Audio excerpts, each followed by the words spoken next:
Pour ceux qui ne le connaissent pas, c'est le président de la Côte d'Ivoire. Il s'appelle Alassane Ouattara. Ado.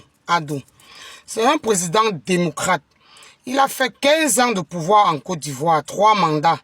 Ayant arrangé les routes, les goudrons, il a quasi fait la moitié du travail qu'on demande à un président de faire dans son pays, Alassane Ouattara. Mais la population ivoirienne sort dehors pour lui combattre. Je suis d'accord avec la population parce que un mandat, c'est 2. Et tu vas aller te reposer. Tu as déjà fait 3 mandats. Monsieur le président Ibrahim Traoré, je vais vous dire merci pour tout ce que vous avez fait en Côte d'Ivoire. Parce que votre prédécesseur, Biabi Vondo au Cameroun, n'a même pas fait le 1/3 de ce que vous avez fait.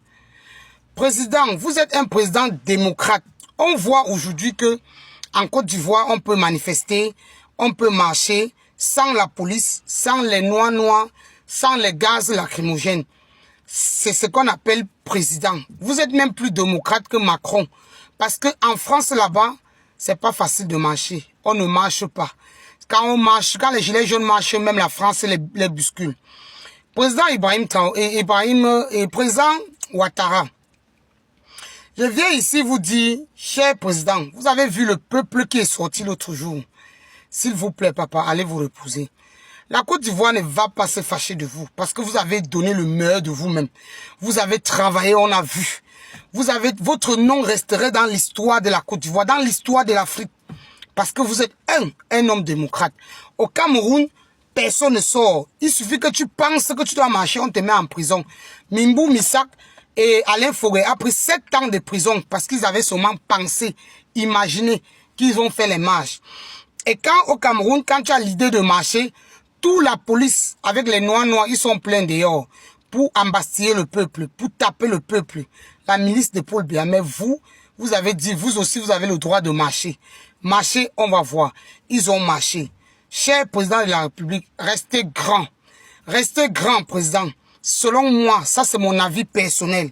Selon moi, président, laissez la place et partez vous reposer en martyr.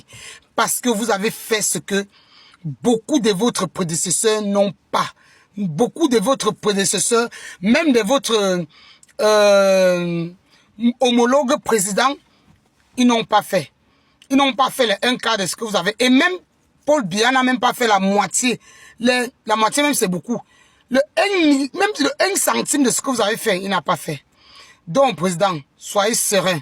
La Dogan italien vous soutient, vous dit merci encore pour tout ce que vous avez fait pour la Côte d'Ivoire. Vous avez mis les routes. Même si ce n'est que les routes que vous avez mis, vous avez construit le pont au Cameroun. Le pont que Aïdjo avait construit, le pont de Vouri depuis au moins 1900, ouais, c'est ça. C'est encore sur ça qu'on marche. Les routes, l'axe lourd Douala Yaoundé que Aïdjo avait construit, c'est encore sur ça qu'on marche. L'axe lourd de Tchang, c'est encore sur ça qu'on marche. L'axe lourd d'un Konsamba, il n'y a même pas l'axe lourd. C'est maintenant sur la terre qu'on marche, il n'y a pas les routes, président. Vous avez au moins mis la route en Côte d'Ivoire. On dit que quand il y a les routes, il y a développement. C'est à cause de ça que les Libanais ont envahi la Côte d'Ivoire pour venir chercher le développement. Je vais aussi, passant par là, pour vous dire bravo, président. Bravo pour tout ce que vous avez fait pour l'Afrique. Allez et reposez-vous en paix. Bravo.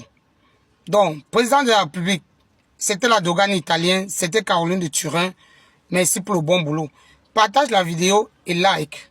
C'est la Dogana. Mets ça en favori.